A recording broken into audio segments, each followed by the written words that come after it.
So welcome to the first of 4 new exponent laws for grade 10. First thing we're going to do, since it's been a while since you've looked at, well, I guess the exponent laws, I'll say we'll just look at a little bit of a review from grade 9. So first thing we'll look at is what is the 5 is called the what? The base. Let's put an arrow up to the 5, and the 3 is called the exponent.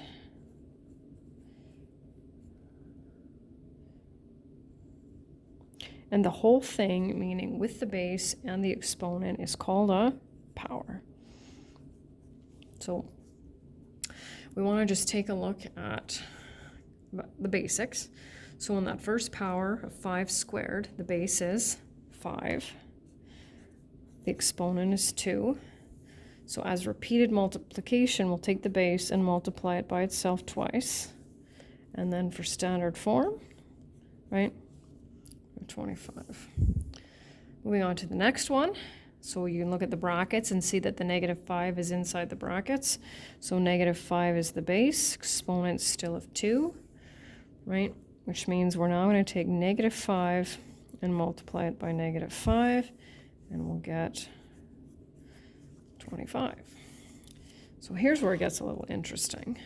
So now we no longer have the negative in brackets, and so we have to ask ourselves, is that still part of the base? And the answer is no, because, right, of order of operations, it's only the 5 that's being squared. So 5 is the base, 2 is the exponent, and what that looks like for repeated multiplication is -5 times 5, which then is -25. So as you can see, that totally changes our answer if we have a -5 in brackets squared or just a -5 squared. And we've got an odd exponent. They'll both be negative, whether we have the brackets or not, but our repeated multiplication still looks a little bit different. So we will go back to the exponent laws from grade 9, but we'll just kind of do a little bit of a reminder. Anything to the power of 0 is, this is the unit I just taught the grade 9s to. I taught the grade 9s, is 1. So let's just put some of this into practice. 7 to the power of 0 is 1. -7 to the power of 0 is 1. And then -7, remember it's just 7 to the power of 0. So this would be -1. And so now we're going to start our experiments here. And of course I can directly tell you, right, what happens when we're dealing with negative exponents, but I think it's a lot better if you can experiment and kind of determine that on your own. So what you should do is pause the video and just look at the table. So 2 to the power of 4 in standard form means 2 times 2 times 2 times 2. Hopefully that was 4. And tell me what that is, right? So it basically is saying evaluate it.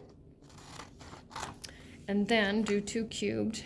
And the idea is to figure out what the pattern is and continue that pattern to see what happens when our exponents become negative, because that's the first time that we've seen that, right? So 2 to the power of 4, right? That would be 16. 2 cubed is 8, right? Then 4.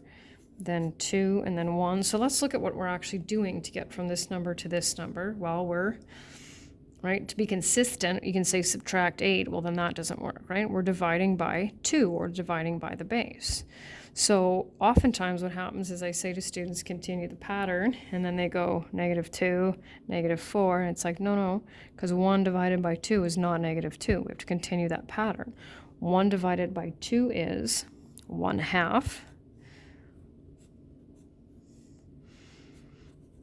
And so now what we want to look at is, okay, how does this turn into this, right? How does this turn into this? So I kind of try to, say to students, okay, well, where do we get the 8 from here? And they usually say, well, 2 cubed is 8. Oh yeah, but then there's no negative sign there. No, but then what happens here? Well, we end up with a fraction. And so, well, that's exactly right. If we turn it into a fraction with 1 as our numerator, then the negative from the exponent drops. And that's the first one. So I like to give it to students in English as well as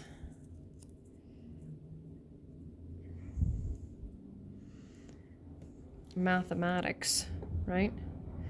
So when we have a negative exponent with an integer base, we rewrite it as a fraction with 1 as the numerator, and then we drop the negative from the exponent. And so that's in mathematics, and when you write your quiz on this, I'll give you that in just in math, right? So there's your base, integer base, negative exponent. We turn it into a fraction with 1 as the numerator, and then we drop that negative from the exponent. So that's what we do. So now we'll just do some applications. So it says evaluate, show one step that demonstrates understanding before your final answer. Where applicable, show the step where the fractions change to a common denominator. And underneath on this very last screen, so you hopefully have the notes with you, are all the steps for how to add and subtract fractions. So first thing we want to do is we want to look at this and say, okay, negative, integer base, negative exponent, we turn it into a fraction with 1 as the numerator, and then we drop that negative exponent. And then, of course, our final answer is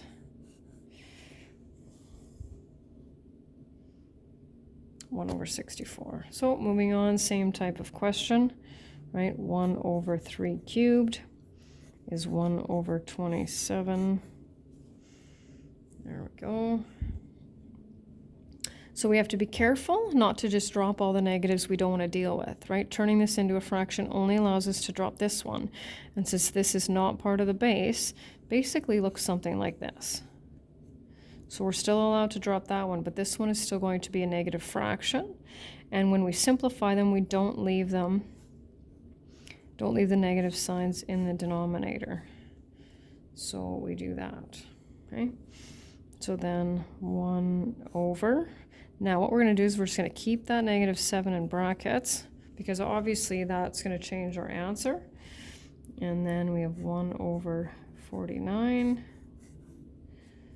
And then we're good there. And this is kind of usually where I get out my different color, because this may be a step you're not used to. So we'll change this. So I'm actually going to skip a step here, right? We're going to make this 1/6 to the power of 1, or 1/6. And 1/2 squared is 1/4. So when we add fractions, we need a common denominator. And because of what the fractions look like in Pre-Calc 20, I always ask my students to show me how you got that. Okay, so first thing we'll do is we'll talk about, okay, we need a common denominator. What's going to be 12? And here's my huge understanding question. So by what do I need to multiply this fraction so that it's out of 12?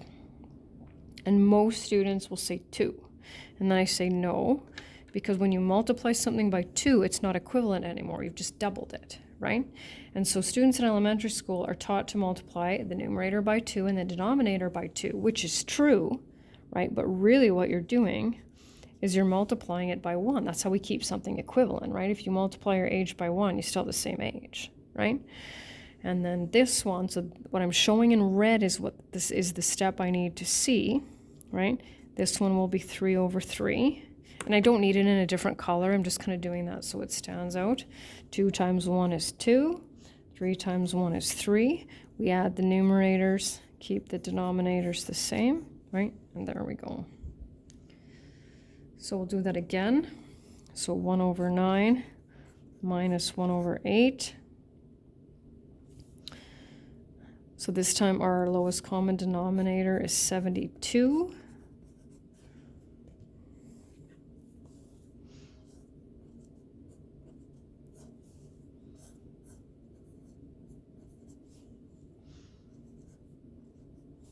Oh, I meant to switch back, but that's okay.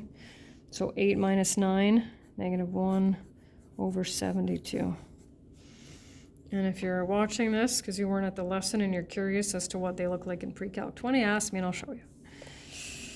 Let's see if I can, slide, there we go. Slide it over a little bit here. Okay, so watch it. So I'm trying to trick you on purpose here to see if you'll write it as 1/4 squared where there's no negative exponent, right? So this is just going to be 16 times 1/8. And how do we multiply fractions? We multiply numerators, multiply denominators, and then simplify. And then the last operation, just for reviewing, right? So 1 over 100 divided by 1 over 125. So we take that, right?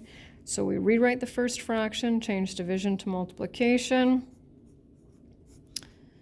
and flip that, and multiply numerators, multiply denominators. And then that's the end. So that's the end of the first negative exponents lesson.